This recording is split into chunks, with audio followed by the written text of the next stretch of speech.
Question कह रहा है द डिस्प्लेसमेंट, फिर से काइनेमेटिक्स का क्वेश्चन, ठीक है। The displacement time graph for two particle, ठीक है, A and B are straight line incline at a angle of 30 degree and 60 degree, अच्छा, with the time axis, okay. The ratio of velocity V S two, देखो ये question बहुत सारे NEET में JEE में आते रहती है, इसमें बहुत सारी चीज़ें जो इंपॉर्टेंट है, जो गलतियाँ करा सकती है, क्योंकि ऑप्शंस देख लो 1:√3, √3:1, 1:3 है ना, क्या क्या है ध्यान से पढ़ते हैं। डिस्प्लेसमेंट टाइम ग्राफ क्वेश्चन में दे नहीं रखा, खुद बना देते हैं ग्राफ अपन। यहाँ पे टाइम एक्सिस बना दिया, यहाँ डिस्प्लेसमेंट एक्स लिख दिया।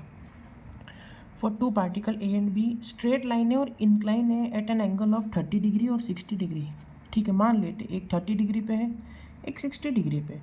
अब 30 डिग्री वाला जो है वो ए मान लेता हूँ, 60 डिग्री वाला बी मान लेता हूँ, और ये कहाँ से, विद द टाइम एक्सिस, यानी ए जो है वो 30 डिग्री है टाइम एक्सिस से, बी जो है वो 60 डिग्री है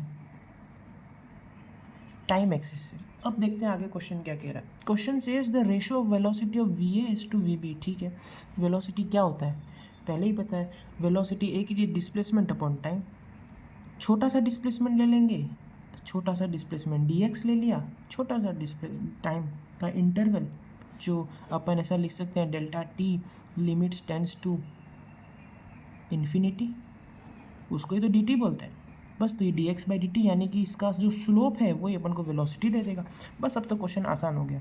क्या V A upon V B लेना है अपन को रेशो, तो slope of x t graph of A upon slope of x t graph of B, जो क्या हो जाएगा, पहले का स्लोप ए का tan 30 डिग्री अपॉन दूसरे का tan 60 डिग्री। tan 30 कितना होता है 1/√3 अपॉन tan 60 √3 होता है, तो सॉल्व करके आ जाएगा 1/3, जिसको अपन कह सकते हैं 1:3। तो आंसर निकालना बड़ी बात नहीं, क्वेश्चन में ध्यान से देखना टाइम एंगल कहाँ से दे रखा है, टाइम एक्सिस से, ग्राफ किसके बीच में दे रखा है, और कभी कभी तो यहाँ पर भी उल्टा हो जाता है, 3:1 आंसर निकाल देते जल्दीबाजी में। तो क्वेश्चन ध्यान से सॉल्व करना और आंसर तक पहुँचना है, बस यही आंसर है। Thank you.